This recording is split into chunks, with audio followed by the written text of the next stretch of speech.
Hola, buenas tardes, ¿cómo están? Mi nombre es Araceli Castellanos Jasso. Esta es la clase magna de Derecho Constitucional. El día de hoy vamos a analizar el tema de la elección, integración, facultades del Poder Ejecutivo Federal. Bueno, les comento brevemente mi currículum. Yo soy maestra en Derecho por Unitec, tengo una especialidad en Derecho Laboral, otra especialidad en Docencia y mi licenciatura la obtuve de la Facultad de Derecho de la UNAM.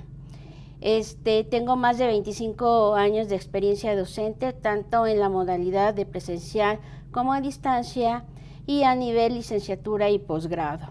Bueno, pues vamos a iniciar con el tema del día de hoy.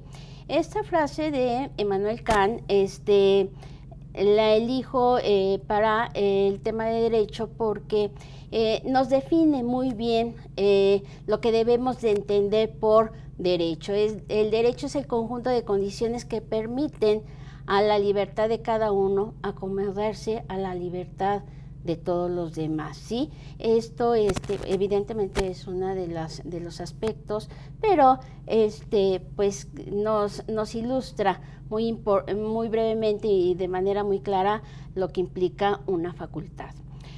Nuestro objetivo, el objetivo para la clase de hoy es analizar la elección, organización y facultades del Poder Ejecutivo Federal para comprender el ejercicio del poder del Estado.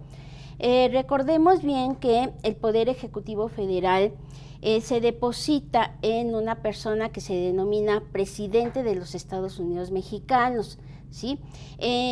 El presidente lo que va a tener como función esencial es ejecutar las leyes emanadas del Congreso. ¿Cómo es esto? Vamos a ver. En primer lugar, se crea la ley. ¿Quién crea la ley? Pues el Congreso de la Unión, ¿verdad? El Congreso de la Unión crea la ley, crea el orden jurídico que se va a encargar precisamente de darle forma al poder que nosotros le damos en ejercicio de la soberanía, ¿sí? Que nosotros somos los titulares y a través del contrato social, como decía Juan Jacobo Rousseau, se la cedemos a la autoridad para que la ejerza y nos la devuelva en bien común, ¿sí? ¿Cómo lo va a hacer? Pues a crear el orden jurídico. Parte de él es la creación de la norma jurídica. Primero, entonces, se crea la norma jurídica o la ley por el Congreso de la Unión y posteriormente es el presidente el que la va a ejecutar. Como su nombre lo indica, es el encargado del Ejecutivo. ¿Ok? El Ejecutivo Federal dura en su encargo 6 años, es electo popularmente en ejercicio de la democracia que nosotros somos titulares, ¿sí? Es decir, el poder en el pueblo. Esto evidentemente pues lo hacemos cada 6 años y entra en funciones el 1 de octubre con la reforma política que hubo recientemente, pues entra en funciones el 1 de octubre del año de la elección.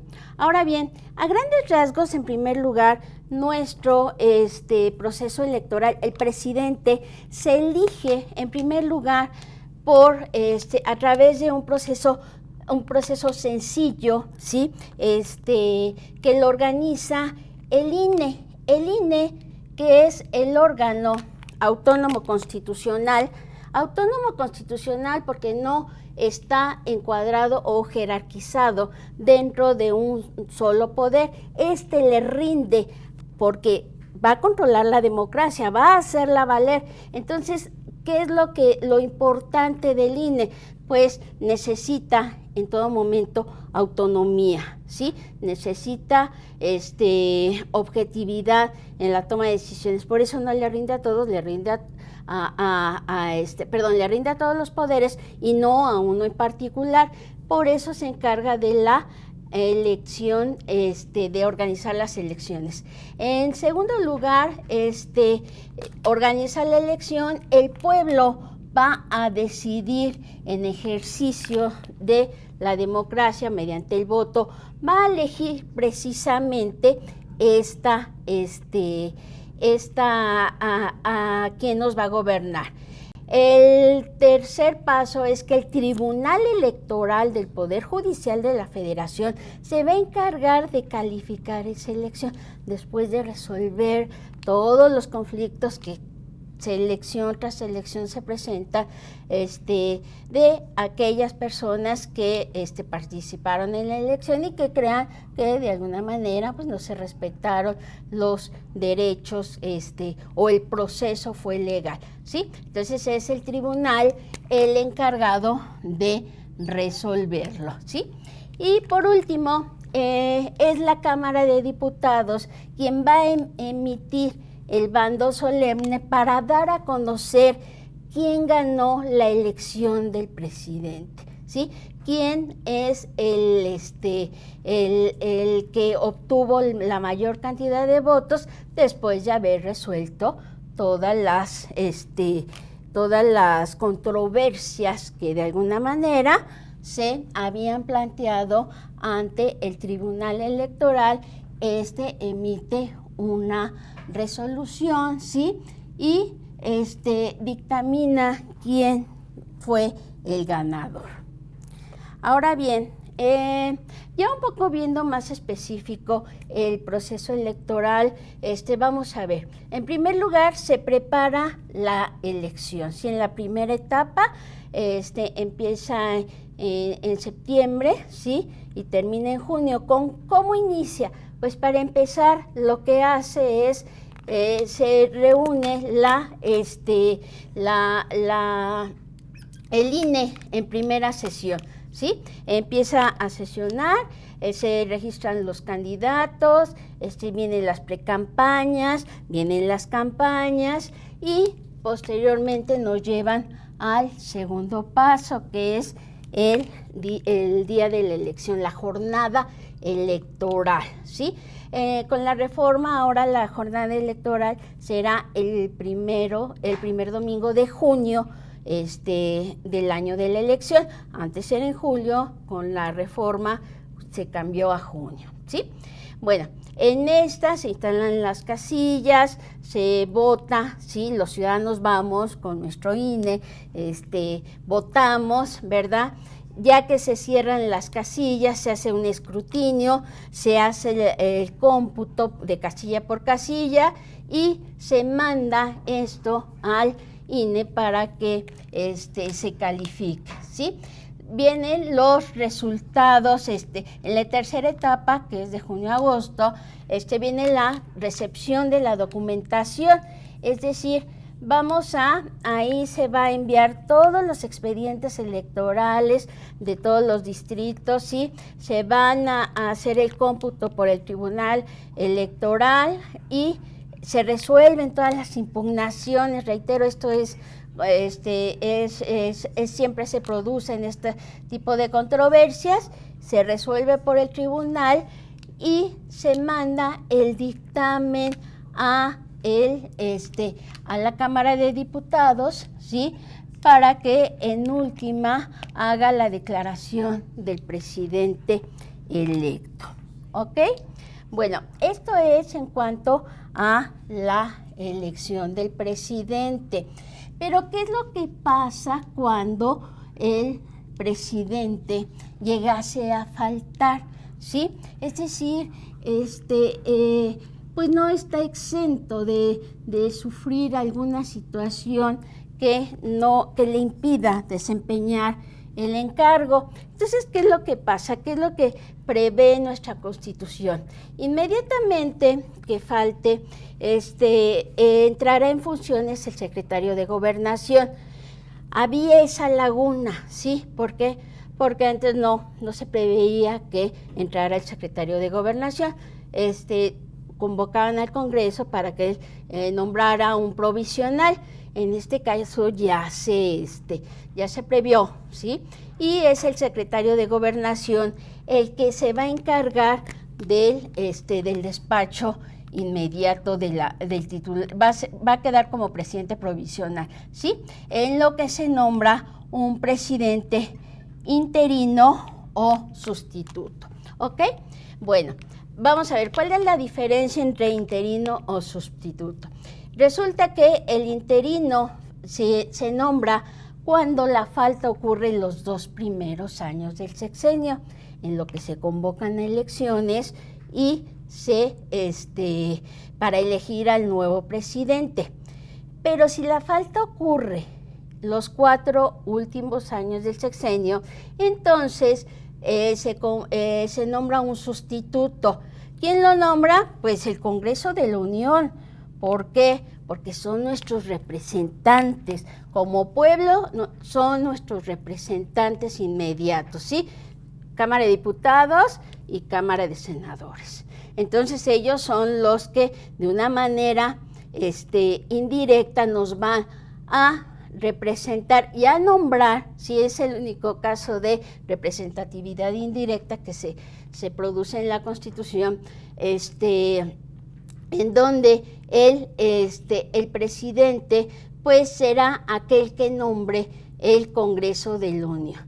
Esto va a ser para que termine el sexenio y ya se lleve a cabo el proceso electoral normal cuando se concluya, ¿sí?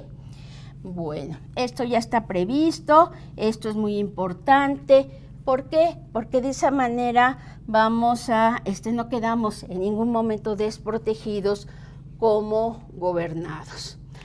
Ahora bien, el presidente de la República realiza actualiza su función a través de la facultad más importante que tiene, que es la facultad reglamentaria, ¿sí? ¿Por qué la facultad reglamentaria? Bueno, yo inicié esta sesión explicando que el creador de la ley es el Congreso de la Unión. El Ejecutivo es el que ejecuta la ley, ¿sí? Esto lo va a hacer con fundamento en el artículo 89, fracción primera constitucional. El artículo 89 establece las facultades del Ejecutivo Federal. La principal es promulgar y ejecutar las leyes emanadas del Congreso, proveyendo en la esfera administrativa a su exacta observancia.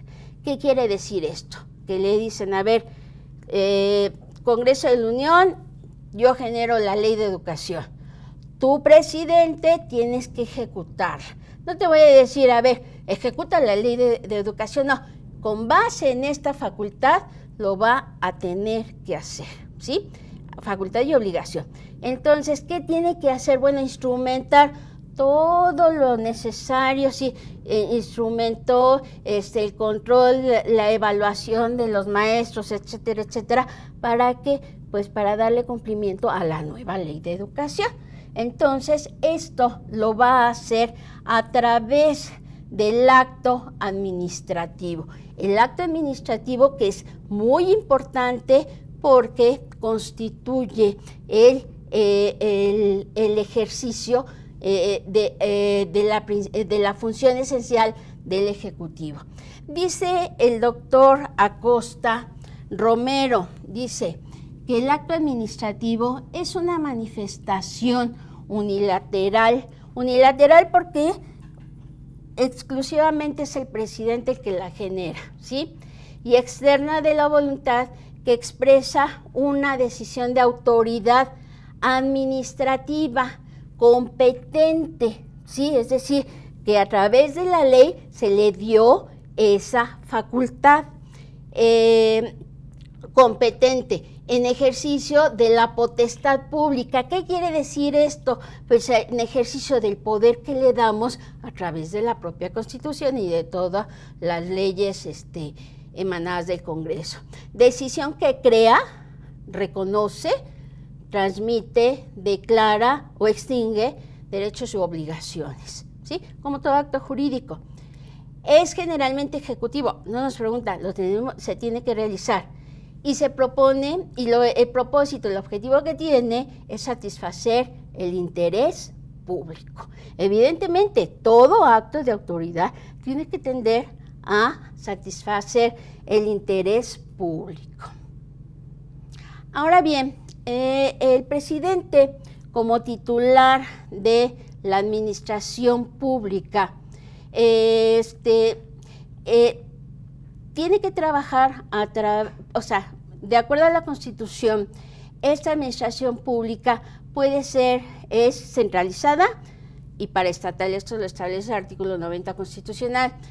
¿Cuál es la administración pública centralizada? Bueno, esta la integran pues las secretarías de Estado. Ahorita vamos a ver las secretarías. La Fiscalía en este momento, bueno, Procuraduría, ¿sí? Procuraduría General de la República, la Consejería Jurídica, ¿sí? La Consejería Jurídica, que es realmente la dependencia porque depende directamente del Ejecutivo, encargada del análisis jurídico de todo lo que haga el presidente, es decir, los tratados internacionales, las leyes que le manda el legislativo para que las sanciones, si está de acuerdo, los reglamentos, todo lo jurídico pasa por la oficina de la Consejería Jurídica y aconseja al presidente jurídicamente, ¿verdad? Y derivados de ellos tienen a los órganos desconcentrados. Los órganos desconcentrados, que son aquellos que de alguna manera se crean para cumplir con alguna función específica. Pero aquí lo importante es de esta administración pública centralizada es que todos, ¿sí? Todos trabajan en línea, es decir, la jerarquía es la característica esencial de este tipo de administración. No tienen personalidad jurídica propia, como es el caso de la administración pública paraestatal, ¿sí?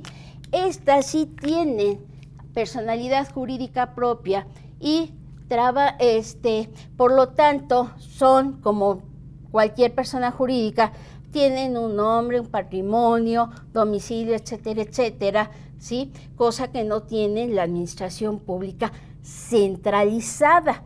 Esta administración pública paraestatal se integra por organismos descentralizados, empresas de participación estatal y los fideicomisos públicos, ¿sí? Desempeñan funciones que son prioritarias para el desarrollo nacional, entonces les da ese formato jurídico. ¿Ok? Bueno, esto es muy importante porque a los órganos que forman la administración pública centralizada se les dice dependencias, todas las secretarías de Estado, la Fiscalía, los órganos desconcentrados que dependen, ¿sí? De las secretarías de Estado o de la Fiscalía General. Por ejemplo, un órgano desconcentrado es el SAT. El SAT es un órgano desconcentrado de la Secretaría de Hacienda, ¿sí? En cambio, las paraestatales son entidades. ¿Por qué? Porque no dependen directamente, no quiere decir que hacen lo que quieren, no, están sectorizadas, pero pues tienen mayor autonomía de gestión. Bueno, aquí les comentaba que las secretarías de Estado en este momento son estas, ¿sí? Son 18 secretarías, está la Sedena, que es Defensa Nacional, Marina, Hacienda y Crédito Público, desarrollo social, medio ambiente y recursos naturales, energía, economía, agricultura y ganadería, desarrollo rural, pesca y alimentación, comunicaciones y transportes, educación pública, salud, trabajo y previsión social, de desarrollo agrario, territorial y urbano, que antes era la Secretaría de la Reforma Agraria, ¿sí? Turismo, cultura, que es la secretaría que se crea en este sexenio, y función pública, ¿verdad? Todavía está funcionando función pública, valga la redundancia, que se va a cambiar cuando entre en vigor el nuevo sistema de anticorrupción. Bueno, ahora bien, el presidente tiene dos tipos de facultades, yo le llamo ordinarias, y tiene las facultades extraordinarias, son dos. Vamos a ver, en facultades ordinarias tienen la facultad de nombramiento. La facultad de nombramiento que se le otorga mediante la Constitución al presidente, por ejemplo, tiene facultad de nombrar libremente a sus secretarios de Estado, salvo aquellos que la Constitución prevea otra cosa. Por ejemplo, el de Hacienda tiene que pasar por aprobación del legislativo, ¿sí? En general. También el fiscal, bueno, ahora ya cambió, pero cuando era procurador también lo aprobaba el legislativo. Luego, también en facultad de nombramiento el presidente tiene la posibilidad de nombrar, ¿sí? Tiene la obligación de presentar la terna, ¿sí? La terna, es decir, 3 nombrecitos que se los entrega al Senado para que sustituyan a los ministros de la Suprema Corte, ¿sí? Cuando estos terminen su mandato, su periodo, o pues renuncien o lo que suceda, ¿sí? Entonces, presenta la terna para que el Senado lo nombre. El Senado de estos 3 lo elige, si no lo hace, pues otra vez el presidente tiene que mandar otra terna. Evidentemente esto es para dar para generar, para proteger el equilibrio del ejercicio del poder. Esto es muy importante, ¿por qué? Porque cuando se protege, se tutela el equilibrio del poder, pues nos garantizan a los titulares de la soberanía, que somos nosotros el pueblo, ¿sí? Pues un ejercicio del poder un poco más apegado a la ley. Esa es la idea, ¿sí? Entonces, bueno, eso es en facultad de nombramientos. En materia senaria, bueno, sabemos bien que el Ejecutivo es el encargado de manejar todo los ingresos y los egresos que entran al Estado, pero, ¿sí? En manera específica, en el artículo 89 se le faculta para que él decida en dónde se van a establecer aduanas, puertos, ¿sí? Todo lo que sea necesario para vigilar la entrada y salida de estos de productos a nuestro país, ¿sí? En materia de relaciones exteriores, bueno, pues el presidente tiene la facultad de dirigir la política exterior. ¿Qué es esto? Pues firmar los tratados internacionales, obviamente con la aprobación del Senado, pero lo hace, ¿sí? Se encarga de, como es jefe de Estado, ¿sí? Una de sus funciones, o sea, el presidente es jefe de Estado y jefe de gobierno, entonces pues nos representa frente al mundo, ¿sí? Entonces, bueno, es otra de las funciones que realiza. En materia de defensa, es comandante en jefe de las Fuerzas Armadas, ¿sí? Esta es una situación que pues sí ha causado un tanto, yo me acuerdo en el sexenio pasado, pues el señor Calderón era pues es abogado. Entonces el señor se presenta en la primera actividad frente al ejército, ¿sí? Se presenta en uniforme. Uniforme militar, obviamente. Esto fue, creo que en el Campo Marte. Pero ¿qué es lo que pasa? pues se ríen de él.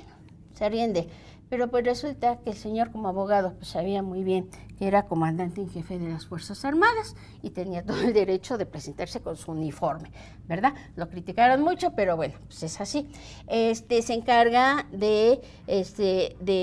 como comandante en jefe de las Fuerzas Armadas, puede disponer pues de la Sedena, de la Marina, sí, de la Fuerza Aérea y en determinado momento hasta de la Guardia Nacional con aprobación del Congreso, pero bueno, también puede disponer de él. En materia de propiedad industrial, el presidente tiene facultad para proteger a los inventores, perfeccionadores de alguna rama de la industria, a los autores, etcétera, a todos aquellos creadores que producen algún, pues ya sea alguna mejora, algo, por ejemplo, algún medicamento, ¿sí? Esto lo hacen a través de patentes, marcas, etcétera, etcétera, que se controla a través del INPI, ¿sí? El INPI, pues, es perteneciente al Ejecutivo y pues se da a través, su principal función es esta. Por tiempo determinado, evidentemente. En relación con el Poder Judicial, pues el presidente tiene la obligación de prestar todos los auxilios necesarios al Poder Judicial para que éste cumpla con sus funciones, ¿sí? También tiene la obligación de, tiene el derecho de otorgar indultos a todas aquellas personas que hayan cometido un delito del orden común en el orden federal, ¿sí? Y este es un perdón, el indulto es un perdón que otorga a un reo ya sentenciado, y que considere que debe ser perdonado, ¿sí? Y en relación al proceso legislativo, que es es otra de las funciones esenciales del presidente, pues participa dando su aprobación a un proyecto de ley ya aprobadas por las cámaras. Es decir, formalmente, sí, él puede participar presentando una iniciativa. También puede, sí, una iniciativa de ley, ¿sí? Esta iniciativa de ley, bueno, pues tiene que ser aprobada por el Congreso de la Unión. Si está de acuerdo, pues se aprueba y se manda para que el Ejecutivo la sancione. ¿Qué es la sancione? La sanción es una aprobación dada por el presidente de la República a un proyecto de ley ya aprobado por las cámaras. Lo opuesto, ¿sí? Lo opuesto a la sanción es el veto. El veto, que implica la no aprobación, es decir, cuando el presidente considera que ese proyecto de ley no es pertinente, entonces se tiene que regresar al Congreso de la Unión para que lo vuelva a discutir. Pero si el Congreso de la Unión decide por una mayoría de las 2/3 partes que ese proyecto de ley deba ser aprobado, el presidente, aunque no lo quiera, tiene que publicarlo, ¿sí? Publicarlo, que es darlo a conocer a quien deba cumplirlo por medio del Diario Oficial de la Federación. ¿Por qué es esto? Porque, como les comentaba, nuestros representantes inmediatos son los legisladores, los diputados, que son representantes de la nación. ¿Ok? Bueno, pues vamos a continuar. Esta es una facultad muy importante porque si ustedes lo analizan a través de estas facultades, el presidente participa en la creación del orden jurídico y de esa manera se equilibra el ejercicio del poder. Esto es lo importante de esta facultad, porque pues le está dando voz y voto en la creación del orden jurídico. Por eso nosotros votamos por los diputados y los senadores y el presidente, porque son nuestros representantes inmediatos, ¿sabes? Ejercen la soberanía que les depositamos al votar por ellos. ¿Ok? Bueno, pues vamos a ver. Ahora bien, les decía que las facultades del presidente pueden ser ordinarias y pueden ser extraordinarias. Las facultades extraordinarias son dos. Tiene la facultad para suspender los derechos fundamentales, los derechos humanos y sus garantías, que es por medio del cual se protegen. En caso de perturbación grave de la paz, con aprobación del Congreso, ¿sí? O la comisión permanente en su caso, si no está sesionando el Congreso. Y determinar, la segunda facultad extraordinaria es determinar el arancel para la importación y exportación de mercancías. Esto es cuando sea necesario. Esto es, toda la actividad de los órganos del Estado es a través de una ley. Entonces, ¿quién emana esa ley? ¿Quién genera esa ley? Emana del Congreso de la Unión, ¿sí? Muchas veces por la premura se pide al presidente para que determine el arancel, porque pues evidentemente el comercio es expedito. No podemos esperar a que se reúne el Congreso y se investigue de qué se trate y después aprobar el arancel y bueno, ya se pasó la oportunidad de comercio, entonces por eso se le da al presidente. Pero en materia de suspensión de derechos humanos y sus garantías, esto es muy importante. En el México actual, bueno, en vigencia de la Constitución actual, la del 17, solamente ocurrió en el año 48, la segunda, 42, cuando México entra a la Segunda Guerra Mundial, siendo presidente Manuel Ávila Camacho. ¿Por qué? Porque nos deja en un estado de indefensión. Implica la cesación de los derechos fundamentales de las personas, ¿sí? Aquellos que son obstáculo, ojo, no todos, para que de alguna manera el Ejecutivo y el Estado le haga frente a una situación contingente que se está presentando, ¿sí? De una manera más efectiva. Entonces, pues se tienen que suspender estos derechos fundamentales.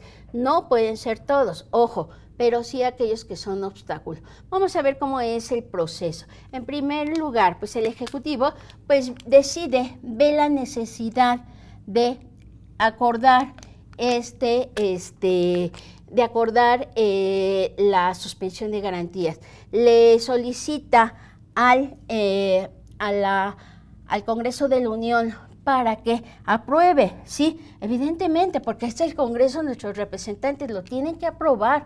Entonces el Congreso de la Unión o la Comisión Permanente, provisionalmente si no está sesionando el Congreso, lo aprueba. El Ejecutivo, ¿sí? Va a dejar de cumplir con o tiene la obligación en ese momento de tomar las medidas necesarias para hacerle frente a esa situación contingente. Entonces, esto lo hace mediante el decreto, ¿sí? El decreto que emite el Congreso de la Unión. Lo está facultando para que legisle de una forma extraordinaria y hacerle frente, ¿sí? A la situación contingente. Termina cuando pues ya pasó el lapso, si lo fijaron en el decreto, o termina la situación contingente, ¿sí? Entonces se regresa todo al estado como estaba para volver a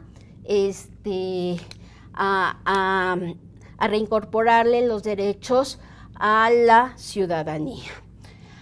Ahora bien, ¿cuáles son las causas que prevé nuestra Constitución para que se dé esta suspensión de derechos humanos o garantías? En primer lugar, invasión. ¿Qué es la invasión? Bueno, es una ocupación injustificada o violenta del territorio por parte de una potencia extranjera, ¿sí? no sé, por cualquier motivo. Perturbación grave de la paz, ¿sí? Por ejemplo, pues no sé, se me ocurre, en caso de guerra, ¿sí? En caso de algún levantamiento interno que, por ejemplo, cuando ocurrió el levantamiento, bueno, que se quedó nada más ahí en Chiapas con el ZLN, bueno, pues pudo haber ocurrido que no fue necesaria esta suspensión, ¿sí? O cualquier posibilidad que ponga en peligro a la sociedad, un huracán, un terremoto, pero que haya ocasionado graves daños, entonces, y que sea necesario suspender determinados derechos para que el Estado le haga frente de una manera efectiva, ¿sí?, a esta situación contingente. ¿Ok? Esto es en cuanto a las causas. En cuanto a los efectos, implica la cesación de la vigencia de las normas constitucionales y legales relativas a los derechos fundamentales y sus garantías, es decir, van a suspender, nos van a dejar en estados de indefensión. Por eso es muy delicado y por eso está perfectamente regulado en la Constitución, ¿sí? También, o sea, correlativo, es la cesación de la obligación del Estado y sus órganos de autoridad de respetar los derechos públicos subjetivos fundamentales de los gobernados, que son nuestros derechos humanos y sus garantías, punto, ¿sí? La suspensión, también otro de los efectos, que es que esta suspensión siempre va a ser por tiempo limitado. Evidentemente, o sea, no puede ser por tiempo ilimitado, siempre va a señalarse el término o, ¿sí?, ya sea exactamente la fecha o señalando que al término de que ocurra o que finalice la situación contingente que la generó, ¿ok? La suspensión puede ser en todo el país o en un determinado lugar. Vamos a ver, ¿qué es lo que pasa? Si esto fue generada por una invasión, evidentemente voy a tener que suspender las garantías en todo el país, ¿sí? O por una guerra, ¿sí? Pues voy a tener que suspender los derechos humanos en todo el país. ¿Por qué? Porque va a afectar a todos. Pero si la situación contingente ocurre, pues no sé, en la península de Yucatán, un huracán, ¿sí? Entonces, como para qué se la suspendo en los estados del norte, en Coahuila o Nuevo León, sí, no tiene ningún caso, se las voy a suspender en el lugar donde es necesario. ¿Cuáles garantías o derechos fundamentales voy a suspender? Pues solamente aquellos que fuesen obstáculos, por ejemplo, la elemental libertad de tránsito, obvio, sí es un obstáculo, pero no es un obstáculo para el presidente el derecho a, no sé, en materia de religión, ¿sí? Pues como para qué le sirve obligarme a tener nada más determinada religión o no tener religión, punto. La libertad religiosa, ¿para qué me sirve? ¿Para qué le sirve a él? Ah, no, pues esa no me la puede suspender. De hecho, en el artículo 29, ahí se establecen ya los derechos que pueden ser suspendidos, ¿sí? Y cuáles no pueden ser suspendidos. No puede suspenderse a una persona en concreto, tienen que ser mediante prevenciones generales. Esto quiere decir que todas aquellas decisiones que tome el Ejecutivo, ¿sí?, van a ser obligatorios para todos, ¿sí? Evidentemente a quien está dirigido, ¿sí? Si es para todo el país, pues será para todos, o si no, pues solamente para aquellos que estén ubicados en el lugar donde ocurrió la contingencia.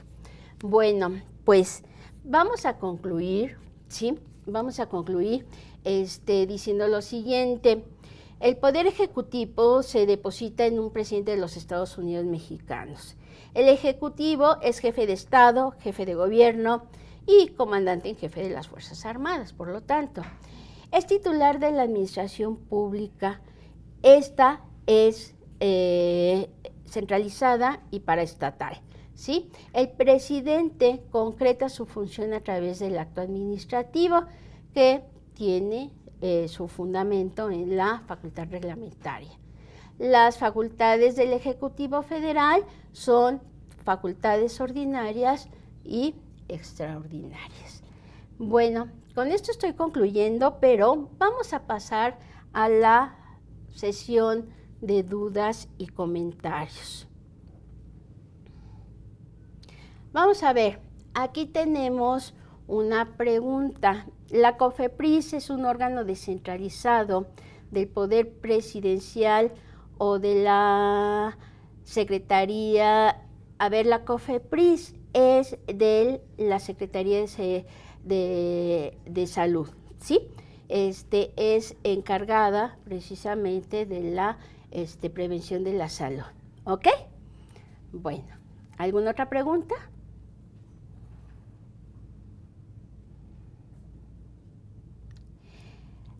¿Cuál es la importancia de la elección del presidente? Es elemental. Ejecuta las leyes emanadas del Congreso. A través de la ley del Congreso nos determinan, nos dicen qué es lo que tenemos que hacer, qué es lo que podemos hacer, qué es lo que no podemos hacer, ¿sí? Todo esto en búsqueda del bien común, evidentemente. El presidente las tiene que ejecutar, ¿sí? Entonces, tenemos que elegirlo con la idea de que va a hacer todo lo necesario para cumplir con estas leyes, pero además que nos va a generar un bien común a quien votemos por ellos, ¿sí? Entonces, por eso es muy importante la elección. Realmente este es un tema que debemos tomar muy en cuenta y muy en serio. ¿Por qué? Porque pues en realidad va a estar al cargo, va a ser jefe de Estado, va a ser jefe de gobierno, nos va a determinar durante 6 años ejecutando las leyes del Congreso, ¿sí? El Congreso las va a generar, pero él las va a ejecutar. Entonces, es una función que nosotros tenemos que tomar muy, muy en serio, ¿sí? Y tenemos que tener mucho cuidado en la elección. ¿A quién vamos a elegir? No es al que me diga lo que yo quiero escuchar, tenemos que elegir al que yo creo que realmente tiene todo lo necesario para cumplir con la función que les estamos encargando, ¿sí?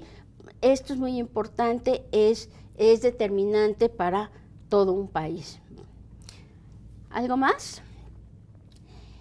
¿Cuáles son las principales funciones del presidente? Bueno, pues el presidente tiene la función de ejecutar las leyes emanadas del Congreso, tiene la facultad, es comandante en jefe de las Fuerzas Armadas, es decir, maneja a todos los, al ejército, a la marina, a la Fuerza Aérea, ¿sí? Es jefe de Estado, nos representa, es titular de la administración pública a través del acto administrativo, ejecuta, ¿sí? Ejecuta todo lo que le manda el Congreso, dirige la política exterior, ¿sí? Es decir, en todo momento lo que se va a encargar va a ser de ejecutar lo que le dicta la ley, lo que le manda el Congreso. Por eso aquel dicho de Fox que decía, el presidente propone y el Congreso dispone, pues así es, ¿sí? El presidente puede proponer, pero el que manda es el Congreso porque es nuestro máximo representante. ¿Ok? Bueno, ¿alguna otra pregunta? ¿La democracia en México es efectiva? Claro, la democracia es el poder del pueblo. Estamos en pañales. Yo no estoy diciendo que somos un país, no sé, de primer mundo, como lo es Inglaterra, Suiza, donde se respeta al 100% la voluntad popular, ¿sí? ¿Por qué? Aquí se respeta, pero nuestros gobernantes pues no siempre hacen lo que nosotros le estamos mandando, ¿sí? Esa es una realidad, pero estamos aprendiendo a ser democráticos. En la medida que nosotros pongamos atención en lo que está haciendo nuestro gobernante y cómo lo vamos a elegir, y le cobremos la factura si hace las cosas mal y elijamos a otro que nos proponga algo mejor y que lo cumpla, ¿sí? Se van a dar cuenta ellos que pues van a tener que actuar conforme a la ley y conforme a lo que nos propusieron. En esa medida se va a ir cumpliendo la democracia. La democracia implica el poder elegir a quien nos va a gobernar, pero también respetar la decisión de las mayorías, ¿sí? Aunque a mí no me guste, por ejemplo, que hayan elegido en la Ciudad de México al PRD o a Morena. Si fue la voluntad de las mayorías, yo voy a respetar lo que digan las mayorías, ¿sí? Eso también es democracia. Entonces, estamos aprendiendo, pero yo creo que sí vamos en muy buen camino. Para empezar, nuestro INE es independiente y ya con eso, bueno, ya nos da una mayor garantía, ¿sí? ¿Algo más? Entidades paraestatales, bueno, tenemos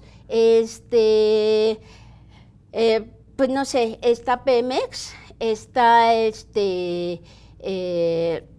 la Comisión Federal de Electricidad, ¿sí? Todas estas son, está por ejemplo, Fonarte, ¿sí?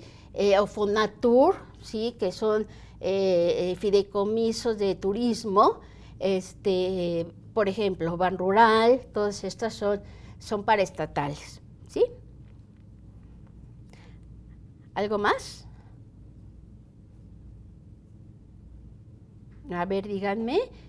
¿Cómo se elige el presidente? Se elige cada 6 años por el voto directo de los mexicanos.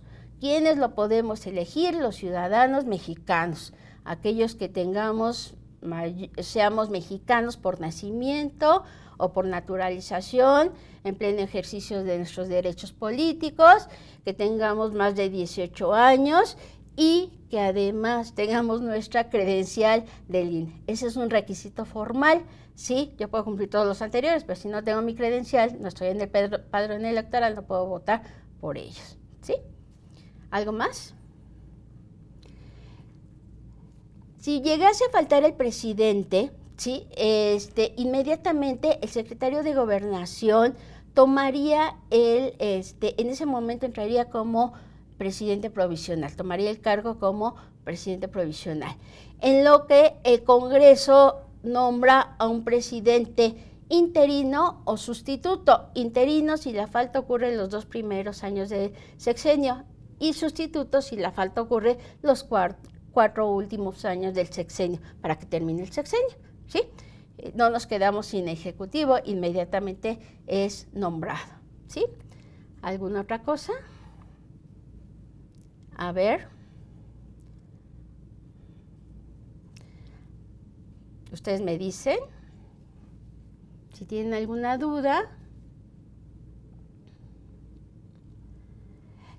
El gobierno implica la manera como el Estado se va a dirigir. Ojo, el Estado es el conjunto, ¿sí?, de una población establecida en determinado territorio bajo un régimen jurídico que lo va a dirigir. ¿Cómo lo va a dirigir? ¿Sí? A través del ejercicio del poder. El poder se deposita en el Congreso de la Unión, en el presidente de la República y la función jurisdiccional en la Suprema Corte, etcétera, etcétera. Entre todos ellos ejercen esta función. Ejercen el poder que nosotros le damos. El gobierno implica dirigir. Esto lo hace el Ejecutivo Federal inmediatamente, ¿sí?, de forma directa, ¿ok?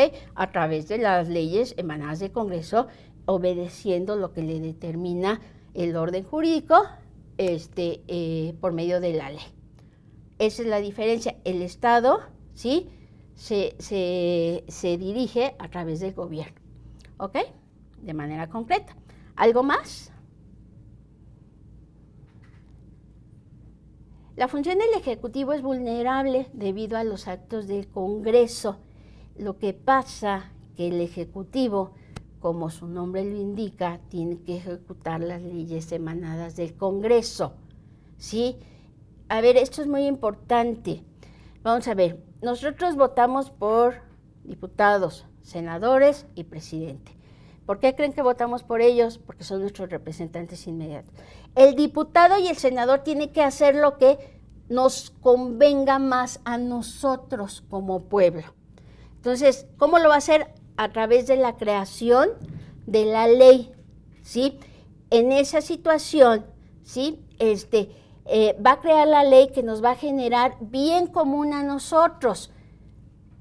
¿Quién la va a tener que ejecutar? Pues el presidente, ¿sí? Entonces, sí lo elegimos, pero tienen que actuar conforme a lo que dice el Congreso, ¿ok? Bueno, pues yo les agradezco mucho su asistencia, el interés por el tema. Seguimos en contacto. A mis alumnos que estén interviniendo, les agradezco mucho, y al público en general agradezco su tiempo y su asistencia. Buenas tardes.